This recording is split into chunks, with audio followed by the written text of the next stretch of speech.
everybody, and welcome to the Wednesday edition of the Business Power Hour with Darren, Dimples, and the Music Man. Me.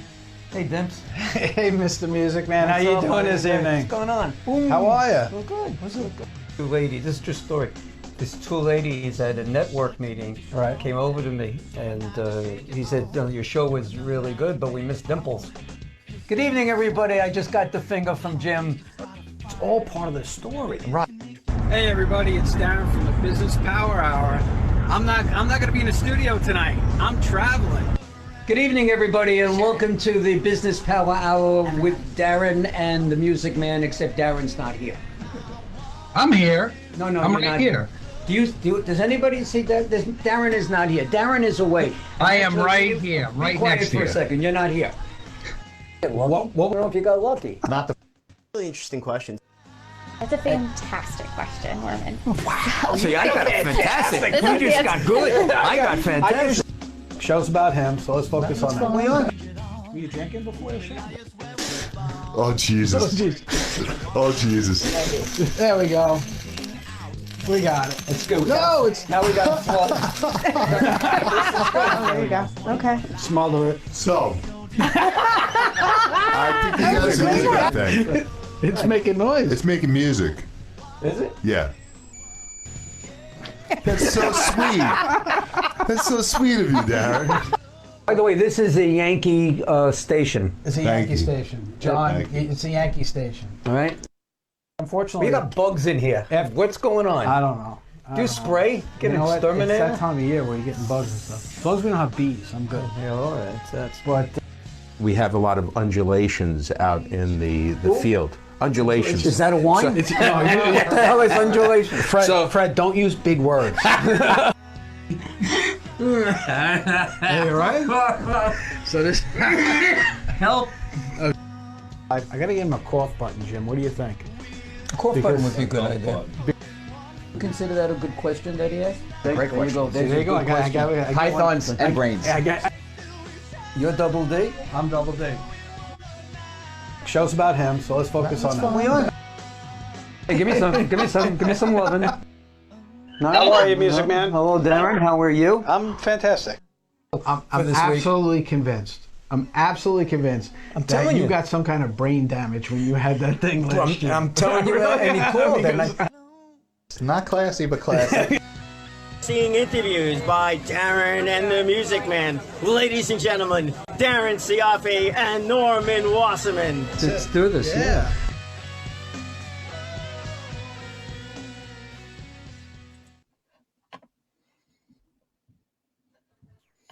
Okay, Darren. Are you there? Hello. Hello to Darren. Darren, is this you? It's Hey. me. Hello, bro. What's up? What's up? You got to say good evening to everybody. I did. Wait, I got it. Here I go. You ready? Good evening, Yeah, go ladies ahead. and gentlemen, and welcome to the Business Powwow with Darren and the Music Man. Hey, Darren, what's up? Hey, how are you this evening, Music Man? What's going on? What's new and exciting? Hey, it's great. Wednesday went so fast. Well, you know what? I mean, here it Today's is. Tuesday. It's the next Today is Wednesday Tuesday. night already. What? Well, here's the thing. You know what? We're so lonely at home that we decided we were going to do another show. Oh, so that's right, why I'm so- here? That's why you're here. It's Tuesday, Oh. my friend. You It know is what? Tomorrow Tuesday? night. Oh, my Tuesday. gosh. You mean Yeah. these people out there, they're going to get to see us 2 nights in a row? Twice in a week? 2 nights in a row. And this may be even become a thing. Wow, You know what I that's mean? sounding good. Right? Become I'm more like- often. We got That's nothing why I to don't do. have to watch. I don't have to watch TV and talk to my wife and do that stuff. I can. Well, get talk Renee to doesn't new want to talk people. to you anyway, so it Oh really shit! doesn't That's a given. That's why we're doing the I- show. She actually called me up and asked me to do another show just to get you out of the off the couch. Well, she works. I got to tell you, it's killing her. This whole COVID thing, you know, being on the front lines and in her building, you know, it's Right. tough. She comes home so upset, and I get a phone call or two during the day. She's like, "I can't take this anymore," and whatever. And the fact that a doctor committed suicide, you know, over the weekend. Really? Yeah, you didn't read that? It was all over the paper. No, a doctor in her nursing home? Yeah. No, not a nurse, in a hospital. in a hospital. Oh, I'm sorry It's, to hear you know, that. it's not, No, it's not just the, I didn't know that. it's the emotions that you go through with all this death that's really, really Well, crazy. we're gonna really dig into that tomorrow night. We're gonna actually have the Tomorrow's a doctor that monster saved show, your too. life 2 years ago. Yeah. So tomorrow night, tune in and we're going to talk more about the COVID thing that's going on. We're actually going to have the doctor that saved Norman's life 2 years ago. When, for those of you who follow this show religiously, like Eileen and Brian and John and everything, they know that you were very sick for almost 3 months, right? That you were out of commission. Actually, it was a little more than 3 months. Yeah. Right. And we're going to have the doctor on that actually saved your life. So it's going to be like a Absolutely. David type thing. It's terrific. But And we got a fire tonight, chief that's going to be on. yeah, so we're going to talk about all that stuff tomorrow night. But tonight, And we are tonight, very tomorrow- resilient. Tonight we're going to be resilient. We're We're going going to to be bring very resilient tonight. right. You want to We're gonna introduce bring on- our resilient guest? Yes, that's what I'm going into, Norm. You cut me off, man. Stop cutting me off. Sorry, I'm going to keep quiet now. Okay, we're gonna bring on Jonathan Smith from the Optimizer Group. Jonathan and I know each other for a while now. He's a certified EOS implementer. He's the author of Optimize for Growth. Okay, how to scale up your business. And one of the things that he has done, him and his team, through this time, is they came up with a new way of doing things, not just grow, but how to be resilient. So they come up with the resilient playbook. Jonathan's going to be joining us right now to talk about it. And really, let's find out what's happening, how we can help small businesses. That's what Jonathan's goal is. Hey, Jonathan, how are you this evening? Welcome to the Darren. show. How are you? Hi, Jonathan. Well, good evening. Welcome to the Business Pal Hour. Thank you. Thanks for having me. So, Jonathan, tell us a little bit about, I said you're a certified EOS implementer. How did you come about becoming a certified EOS implementer? Why don't we explain what that means first? Yeah, let's explain what's EOS implementer, because you're certified, I'm not, but you are. And Jonathan's actually been a mentor to me in helping me get through the process. So, Jonathan, if you could tell us. Sure. You'll be certified soon enough. But there's a book called Traction, written by Gino Wickman. He created a system called the Entrepreneurial Operating System. It's a system that helps entrepreneurial businesses scale up and grow their business. And I met Gino in 2002 and was one of his first clients. So I built a business on this entrepreneurial operating system and ultimately became a certified EOS implementer. Jonathan, let's take a step, just stop for just a second. Let's go back to your college days or high school days, wherever you want to start, and tell us a little bit about what the heck did you do? What led you to this point in your life? Well, I grew up in an entrepreneurial household, so I always thought I was going to be an entrepreneur. And played football in college. I actually played alongside Eric Mangini and got recruited by Belichick to play at Wesleyan University in Middletown, Connecticut. Nice. What position did you play? I played defensive tackle. Oh, you were a big boy. I'm still a little bit big. Oh, okay. Yeah. So I played defensive tackle. I actually am a pilot like Darren, so we had something in common when we first talked. And coming out of school, it was 1992 when I came out of school, and there were no jobs, and my dad was going bankrupt. So I ultimately ended up getting a master's degree in accounting. So I have a master's degree in accounting, worked for Arthur Andersen, worked on Wall Street for 5 years, but ultimately at 27 decided I wanted to be an entrepreneur. So I always believed I was going to be an entrepreneur, and it was just a tough time. It was a tough time like it is now. Well, Different tough times. The word entrepreneur is kind of broad. I mean, anybody who's in business can call themselves an entrepreneur, but there are entrepreneurs and there are entrepreneurs. So what was your first venture out into entrepreneurship? So we had a web development firm in 1998. Okay. And I taught myself search engine optimization in 2002. So I had an offer from Facebook. I met Sheryl Sandberg there, and but I was working with my dad at the time, So I wanted to continue to work with my dad. I had always wanted to work with my dad. So, and I think there's a difference between a self-employed person and an entrepreneur. I think a self-employed person is often someone who owns a franchise, is an insurance agent. An entrepreneur to me is someone who takes something with their bare hands from scratch and builds it into something. And that's my distinction with entrepreneur. So we could happily say that Norman is an entrepreneur because he created Friend Entertainment from nothing. And Friend Entertainment, we got to clap your hand this month, 32 years, right? Thank you. Congratulations, Norm. 32 years we've been doing concerts for charities and investors and myself. And we were having a great year, but that's for another show at another time. Well, actually, no, it's actually for this show because you became an entrepreneur, Jonathan, and then you like you said a few years ago, you got into EOS. EOS was something that, as a business owner, you said, I want to implement in my own business. Correct? Yeah, I implemented EOS in like 2005, long time ago, and actually used EOS to build an Inc. 500 business. This business called Whisper Wave, which was a security business and primarily focused in the Middle East. And I became a certified EOS implementer in 2013. So I actually worked with about 100 companies since then. Right. So you're doing that. And that's really, EOS is all about building the right company and building the right foundation for growth.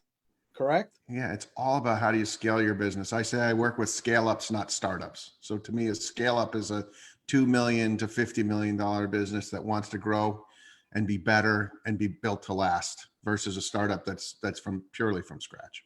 Wish I met you years ago, because my real business was I was a headhunter. I was a corporate recruiter for 30 plus years. Wow.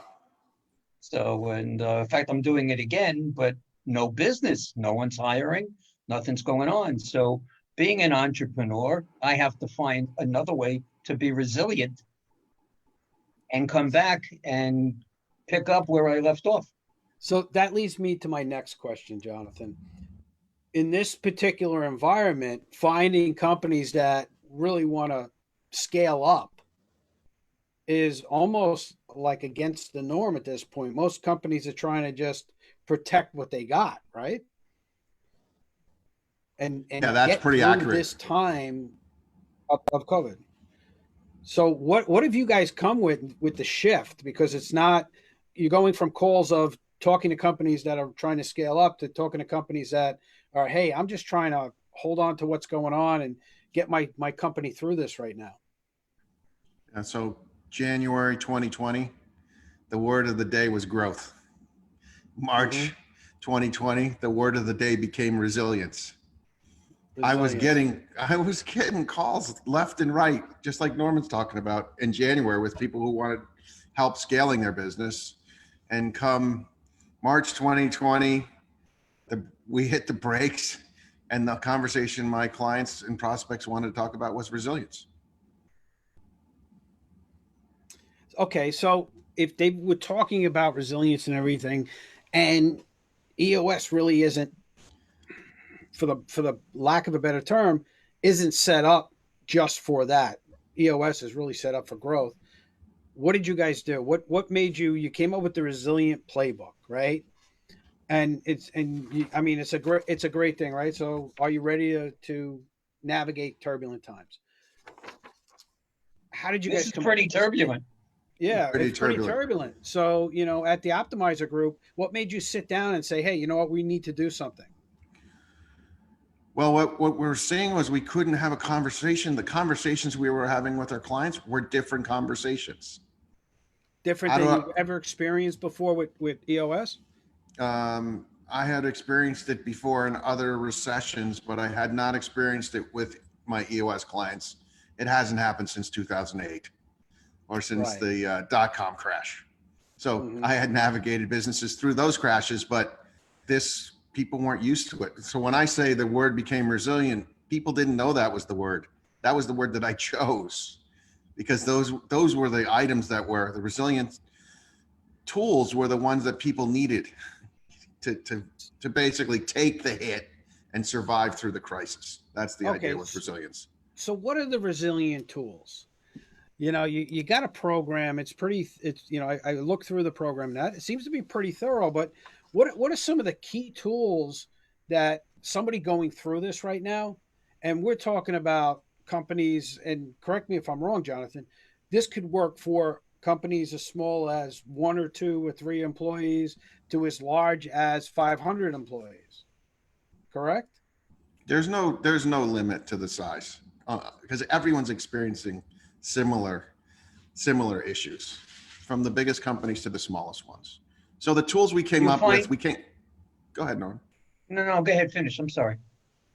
Yeah, I was just going to say we came up with a framework. So what we realized was there were seven elements that we were hearing from our clients that they needed, and we came up with a framework which we call the Resilient Playbook. So it's a 2-page document that any company can go through and help them become more resilient and survive through this crisis. Okay, so give me an example of some of the things that you heard and some of these tools that are on this document. If I came to you and I said, I don't even know where to start, Jonathan, on how to get out of this mess. All I know is I'm starting to spin out of control because I'm not, we're working from home, but I'm barely talking to my people. Everybody's kind of off on their own. I try to put meetings together and nobody's paying attention. And, when I call somebody to find out some information during the day, they're outside with their kid playing and I don't know where the customers aren't returning my calls. What do you tell people when they tell you stuff like that? So the first thing I tell them is this is normal. This is the conversation I'm having with most of my clients. This all developed because I had one client who called me one night and said, I'm going to lose 2.7 million for the quarter if I don't do anything. And this was really early, sometime in the middle of March. And so what we realized was prioritization. So the first tenet or the first fundamental is prioritization. What are you going to do in the next 30 days to win the day? What do you need to get done? What do you need to get under control to make sure that you're going to be here, be resilient, and survive? And so we started with prioritization. So what do you mean by win the day? I get the prioritization. So it's basically taking all of my problems, a big pile of problems, and cherry picking what the priorities are and then putting them in order. Yeah, well, your priorities in February 2020 were different than what you had in March 2020. So all of a sudden I'm sorry, you said that your client was going to lose 2.7 towards the end of March for the first quarter, but he must have been doing so. No, he was for the second quarter. He was really looking at projecting. Okay, I'm sorry, then I misunderstood what you said because I was saying if he was already in at the end of the first quarter, he was doing something wrong January and February.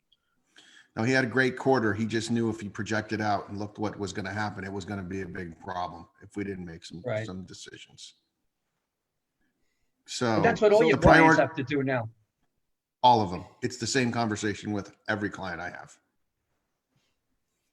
And go ahead, Darren.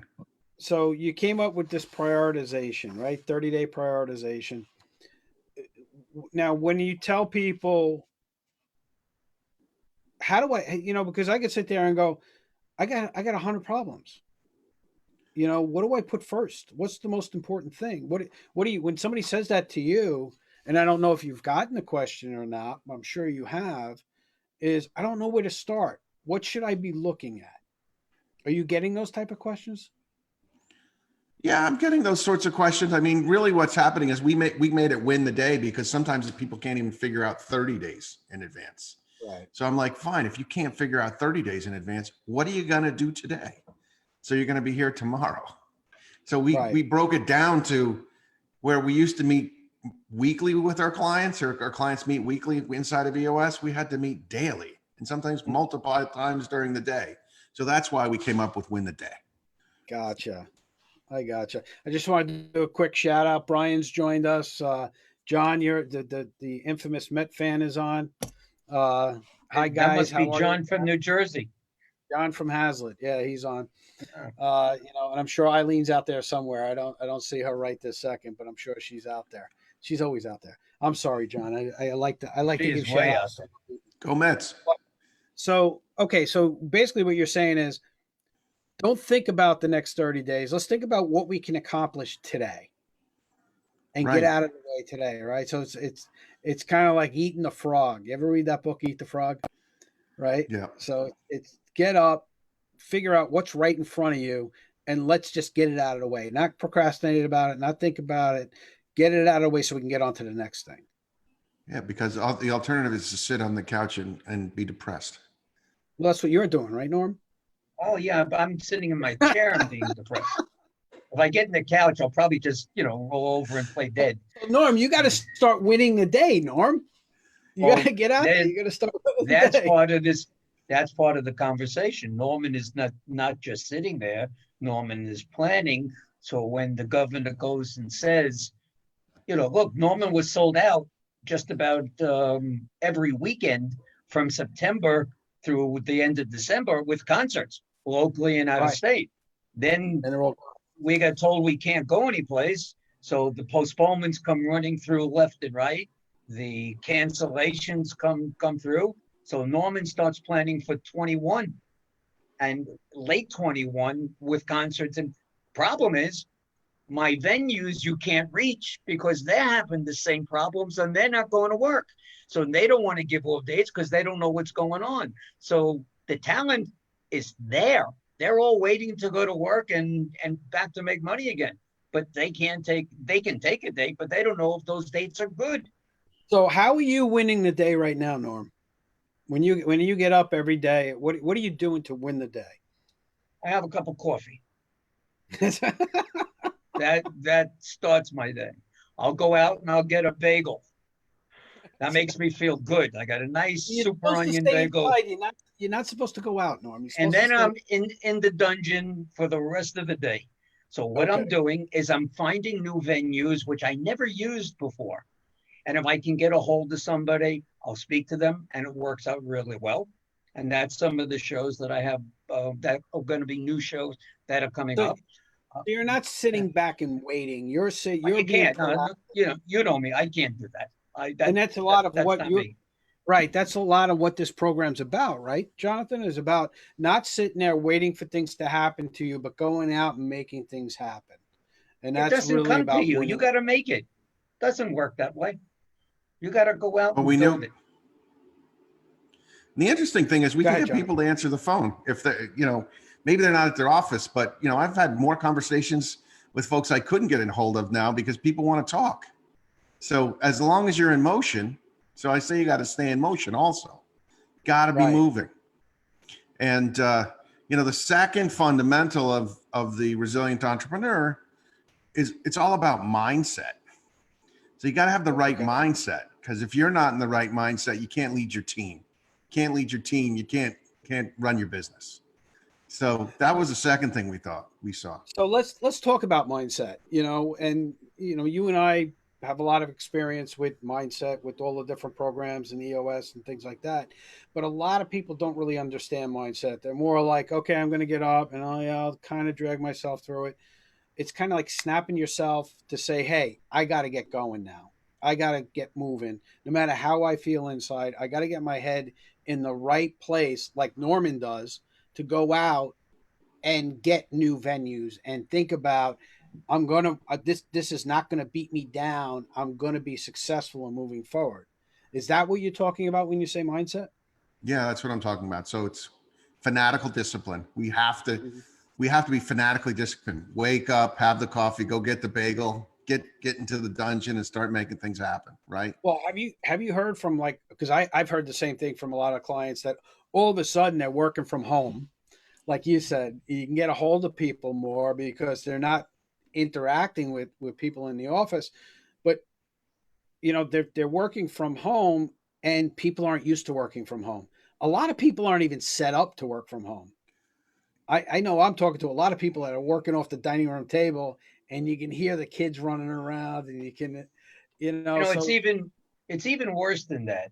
Jonathan was mentioning about the client that is talking about 2.7 a quarter, and it's going to drop back. So he must have somewhere around a $10 million or so business. And to do this business, he's got employees. Now he's laid off a lot of the employees that did the business, that help him do that kind of money.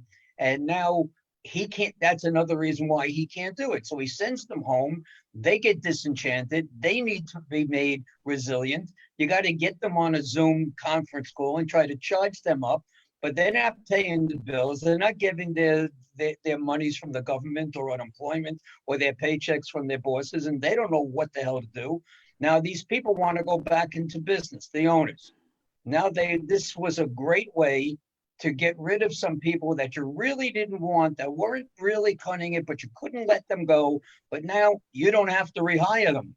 Now you're going to be looking for other people. This was a great excuse to clean house. Well, that's really exactly what it is, which is good for me. Because when this happens, I'll get a phone call regarding my headhunting business. And I say, Norman, I need to replace so-and-so, or I need to go and get this, or I changed the job specs. No, we don't, but we don't have that problem with our EOS clients, because part of EOS is actually doing that in the now. Let's clean out the dead wood, the people that don't fit. And yeah, but you didn't know that the virus, was coming. The virus is so it helped you do it. So wouldn't you say, Jonathan, communication is very important to your existing employees, even if you had to lay them off, to keep in contact with them so they don't go running somewhere else? Because when you open the doors, you're going to need those people back, right? Maybe. Yeah. Well, that's why we call the third fundamental is about leadership. And one of the subsets of leadership is about communication. How are we communicating with our employees? Some of them are laid off sitting at home. We don't have the work for them, but we want them to come back, right? They want certainty about what it's going to look like when they do come back. When can they come back? No one knows when we're going back to business. So that's the third fundamental, a subset of the third fundamental is communication. You also offer them leadership. Clients. I'm sorry. Go ahead. No, go ahead. Go ahead, Norm. You also offer them the financial aspect. Do you help them with the SBA? Do you help them get loans? Do you help them financially in any way? Because that's a big thing now. Yeah. So the fourth tenet, you guys are leading me around the wheel here, is finance. I call Darren when my clients need help with the details of the finance. But that's a good call. But we do. It's amazing how important the finance folks are on the team now. We had a lot of clients who are sales oriented, who are all of a sudden their finance people are their stars, because the finance people are getting their PPP loans. They're making sure that we got, the cash flow projections in place. They're helping us make really difficult decisions. So, and the thing is, what people don't realize is that the PPP loan is actually a loan that if you spend it in accordance with the program, it can get forgiven.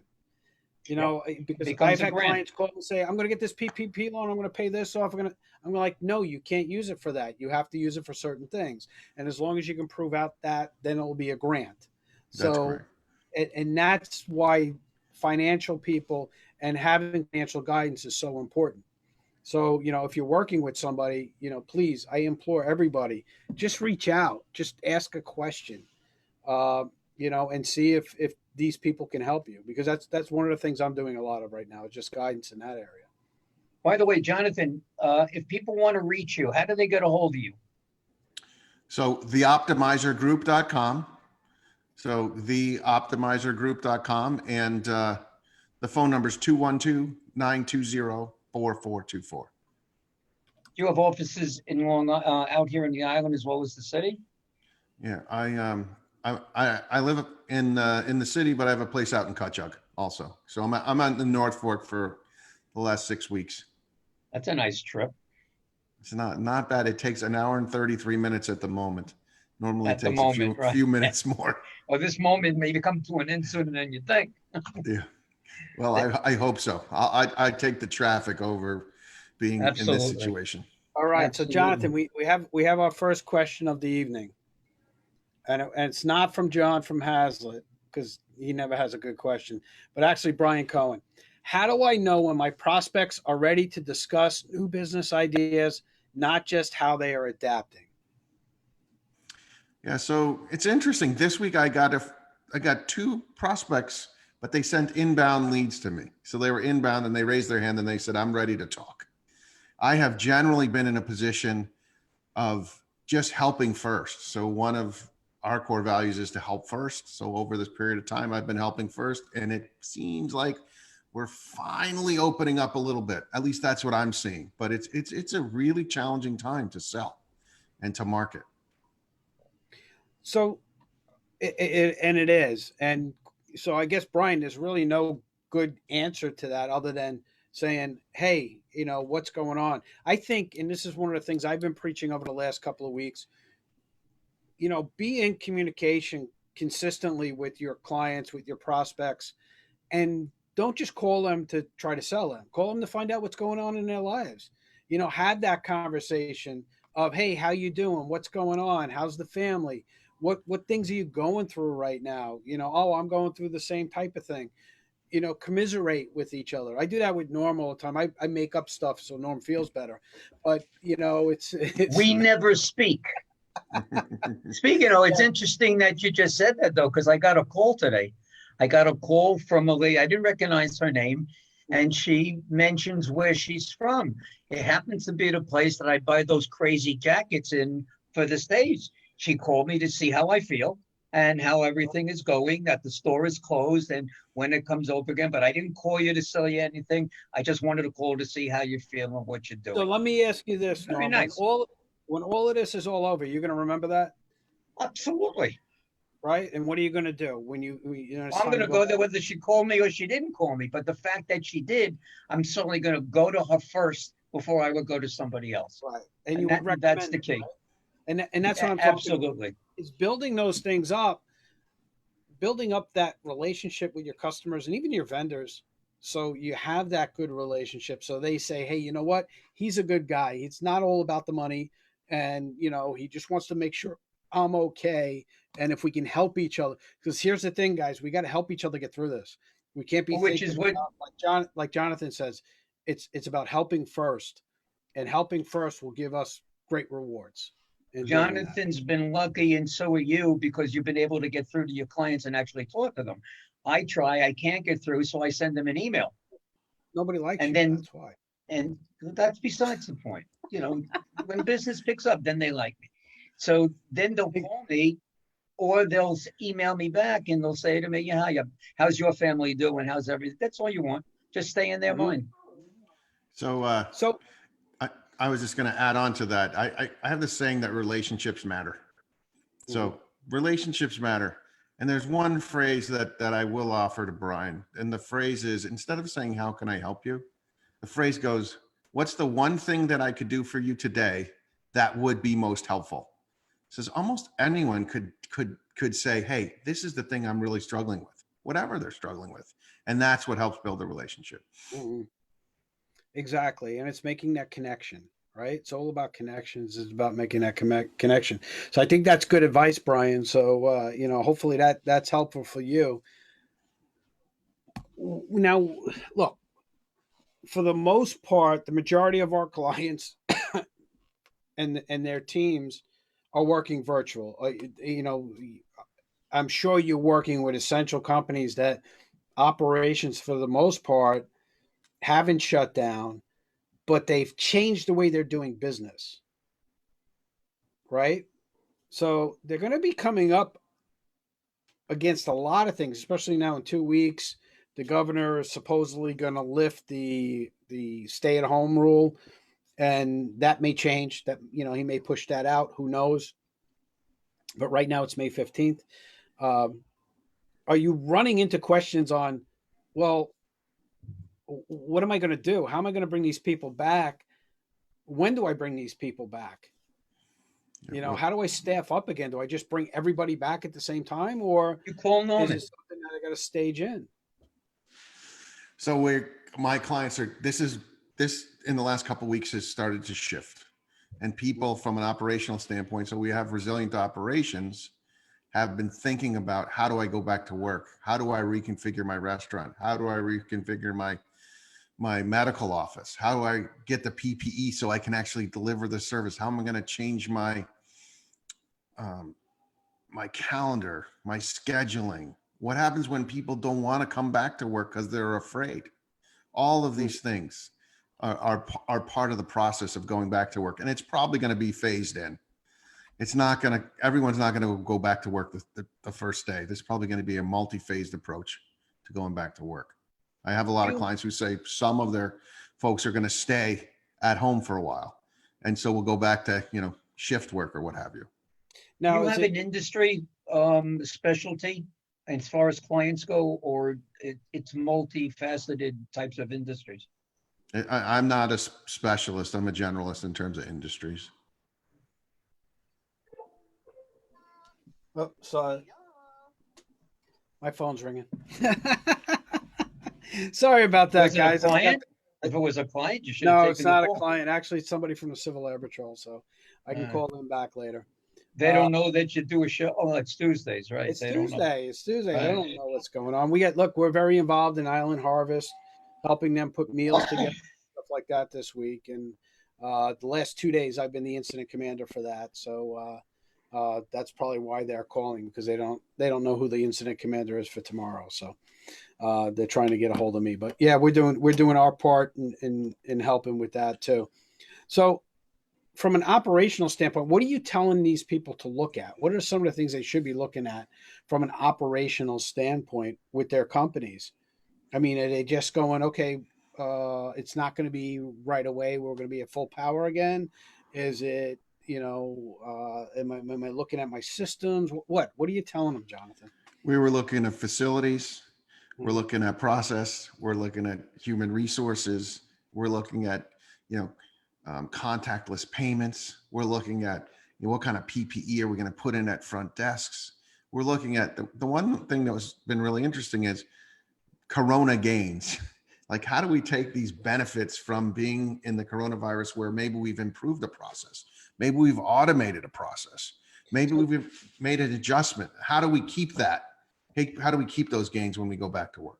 So instead of falling back into the old way of doing things, we found new ways to do it, which some of these new ways to do it is really a better way of doing it. And the concern is, well, when we come back, we're just going to fall back into the old routine. That's right. Can't do that. Here's a good reason why. You're going to have to configure your offices all over again. There's going to be an issue with bringing people, instead of sitting in a bullpen with the desks on top of one another. That's a new business that's going to come from this. It's going to be furniture, office furniture type of salespeople that are going to add a different part to their business on reconfiguring. First of all, if you had 20 people and you can only use 15, you're going to take that extra space and you're going to have to separate the desks. You're going to have to put up sneeze boards and protection within the office. Yeah, and I agree with you on that. You're going to see a lot of, you know, these millennial, you know, companies with these younger millennials and stuff. A lot of these companies are just one big open room and everybody's sitting at exactly. It's all going to change. Looking at each other. That it's going to go back to when we started, and everybody had a cubicle. And if you got your own cubicle, you were the king shit. Right. Excuse my French. But, God forbid you got an office. Yeah, you're gonna see that. So really, Jonathan, you're working with your clients to make sure that they're covering all of these things, so they minimize the negative effect of when they open up again, right? That's a specialty that you can offer your clients now. The fact that you're going to have to reconfigure that office. Yeah, I have a mover client who we talked about that yesterday, and the sneeze board, Norman. Like, how are you gonna adjust your furniture? Exactly. And they're going to come in and reconfigure your furniture for you, or sell you new furniture. Well, that's what's going to happen with the office furniture manufacturing business. They're going to come up with new things. They've already done diagrams, footprints that you put in it. Like if you go in a supermarket now, they have arrows, go down this way, come back that way. Your office is going to be the same way. If you have a larger office, you're going to have to follow a path so that you don't backtrack. And it's crazy. This whole thing is going to change. In my world, if I have a 500 or 1,000 seat room, auditorium, I can't sell 500 or 1,000 seats.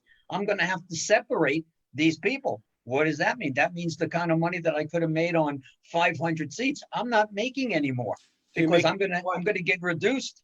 by about 150 to 200 seats. So so Norm, what you're saying is that you're probably going to have a space in between each seat. Or if not two. Really? Okay. Because if that 6 feet stays and you're a couple and you want to come with some friends, that means you're going to sit.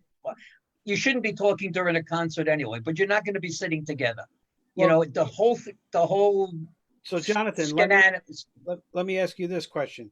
What would be your advice to Norm on what he should be thinking about in the long term? Because right now, all he's thinking about is how much money he's losing by losing these spaces, right? What would be your recommendation to him on, a different way to look at what he's looking at?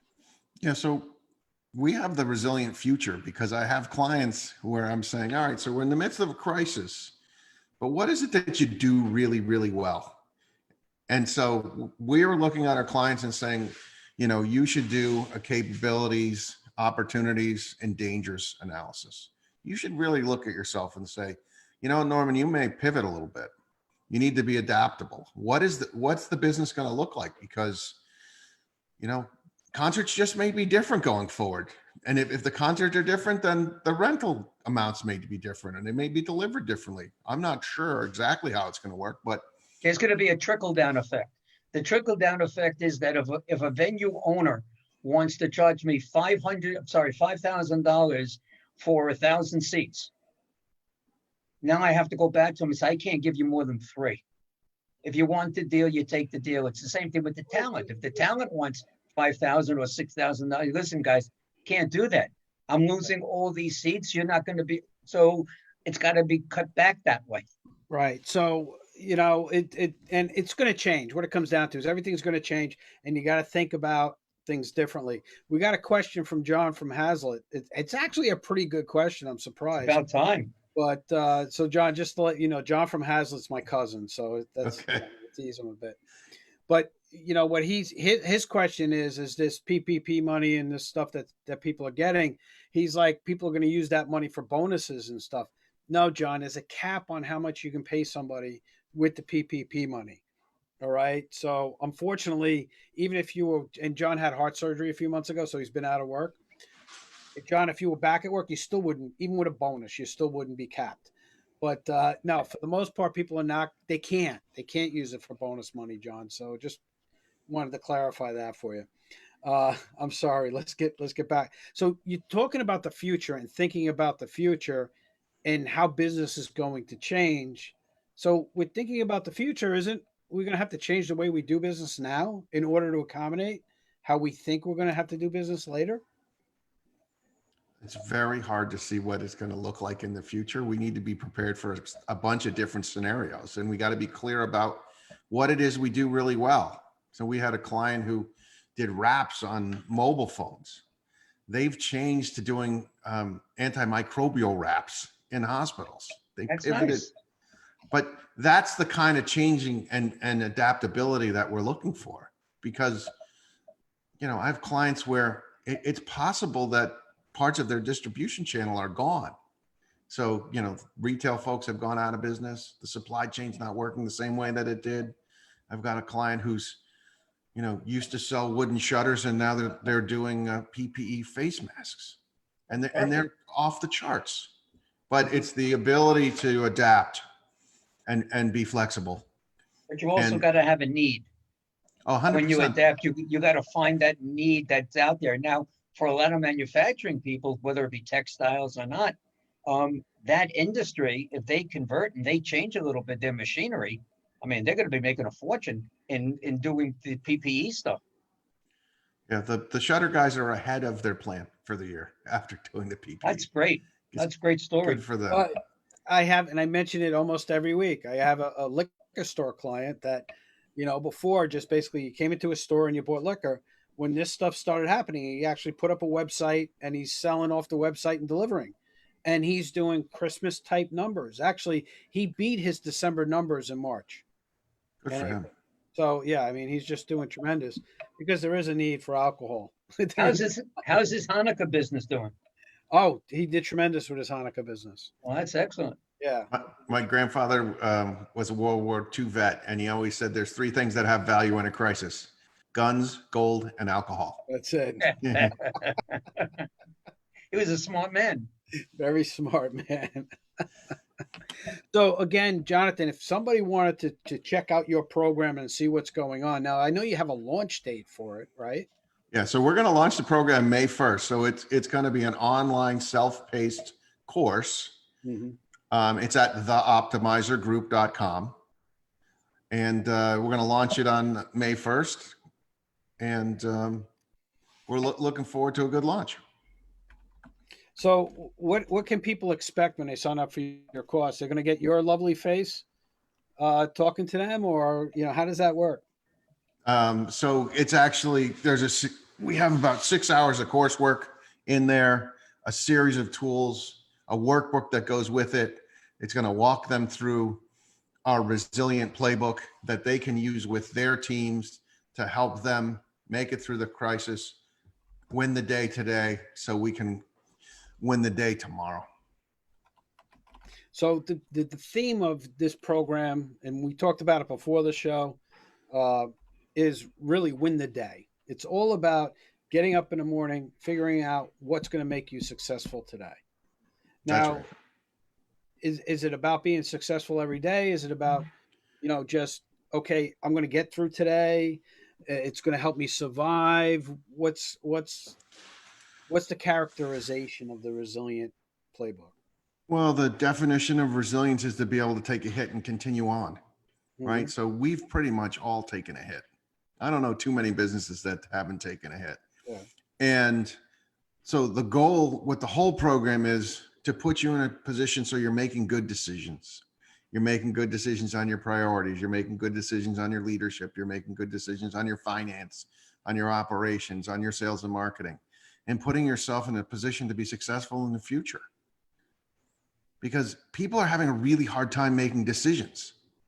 A lot of people are paralyzed. They really are, because we've never, I talk about this with cash flow projecting and things like that. It's like, you can't use history to project out what your cash flow is going to be, because we've never had this before. No company could say, oh yeah, I got a history of this type of thing that I've gone through. No, you haven't, because nobody has. Nobody understands what's going on. Nobody knows what tomorrow is going to bring. Nobody knows that, hey, May 15th, we're going to open up the economy again and we're going to be out running and boom, everything's going to turn around.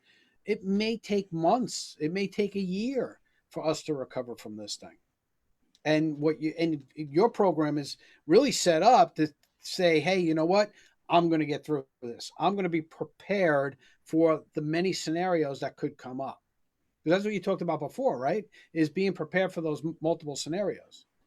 Well, you know, as the finance guy, we have to have multiple scenarios in this situation. Yep. What if it's May 15th? What if it's June 15th? What if it's July 15th?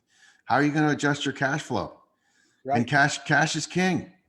So if you have cash, we're going to be in a good position. And if you don't have cash and you run out of cash, you're not going to be in a good position. You're not going to be in a good position. So we're really trying to put people in a position where they deal with the brutal facts of what's going on and put themselves in a position where they can survive and thrive in the future.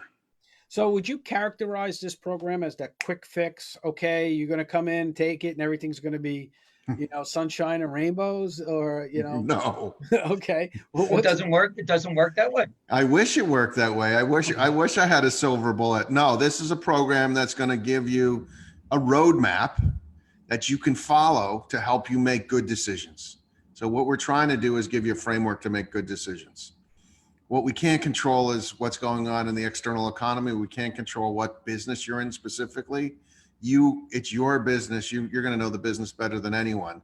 What we're trying to do is provide some tools to help you get clarity over what you need to do. But it's going to be hard work. There's no doubt about it. Yeah, that's one of the things I tell all my clients is that you have to, it's that old saying, right? What you put in is what you get out of it. And these times, you're not going to have, perfect days every time. And is this a 3-month plan or a 6-month plan? How long does this it on forever? How does it work? So, the plan is designed to be run until we get back to normal operations.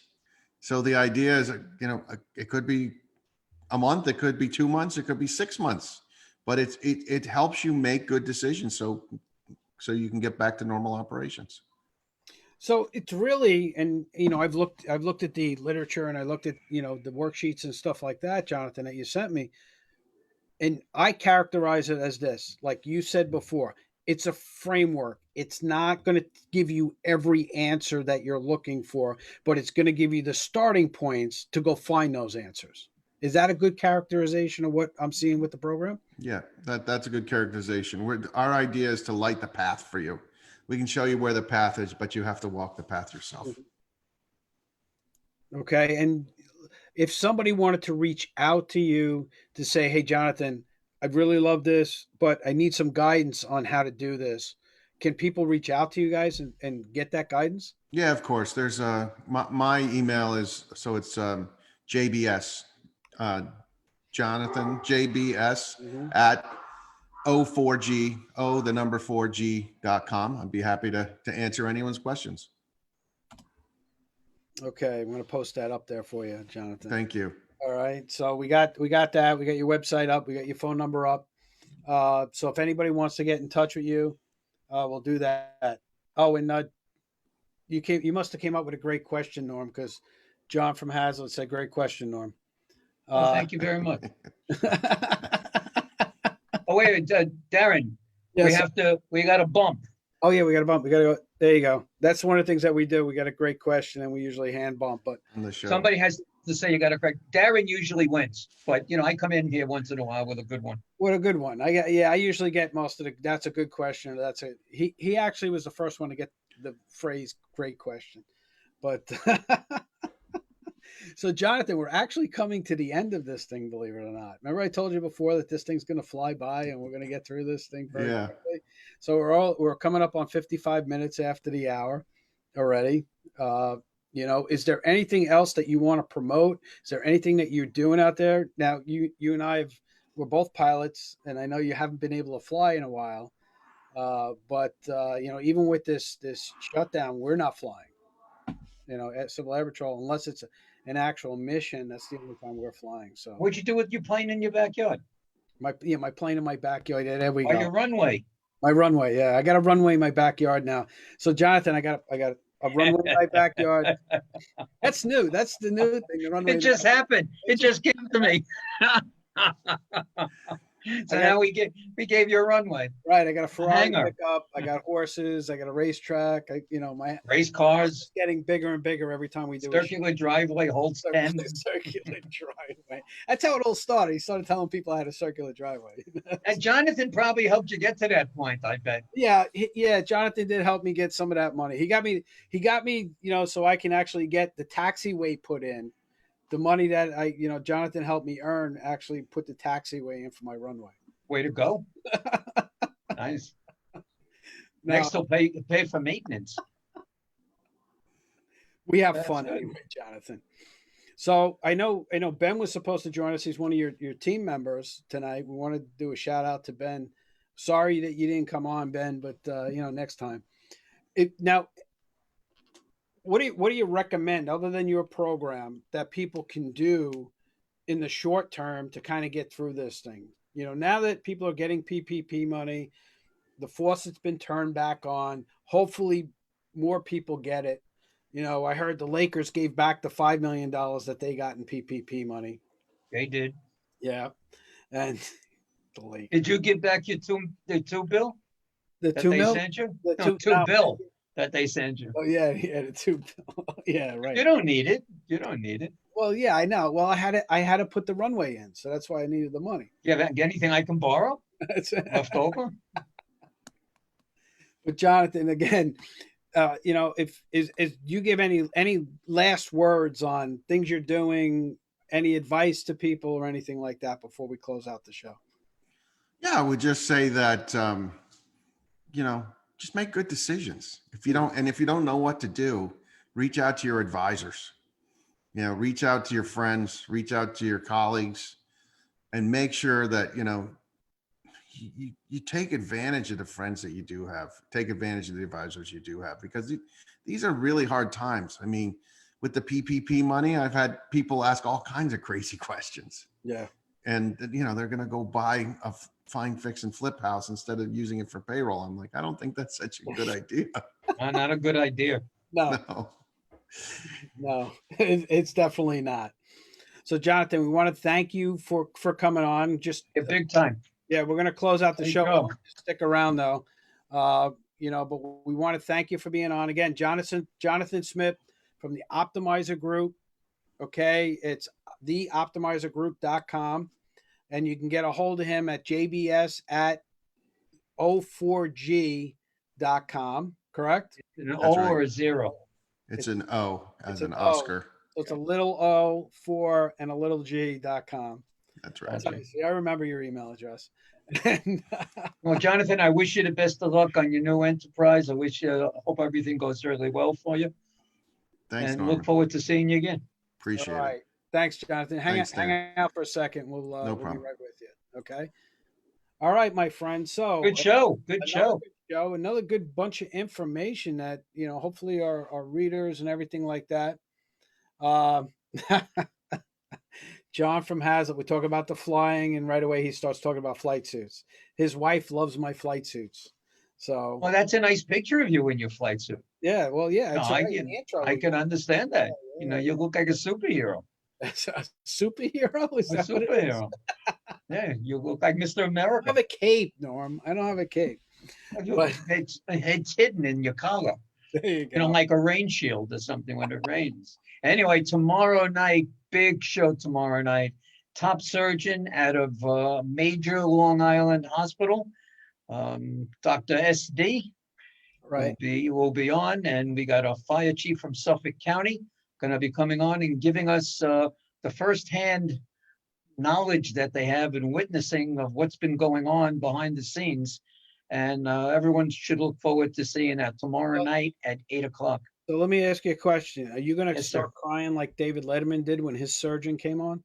No. I mean, it's. I was going to say, don't embarrass. I'm very grateful. There's nothing to cry about. I know you are. And I met your doctor when I was in the, when I came up to visit you one time. Right. And he was there, and he was a very nice gentleman.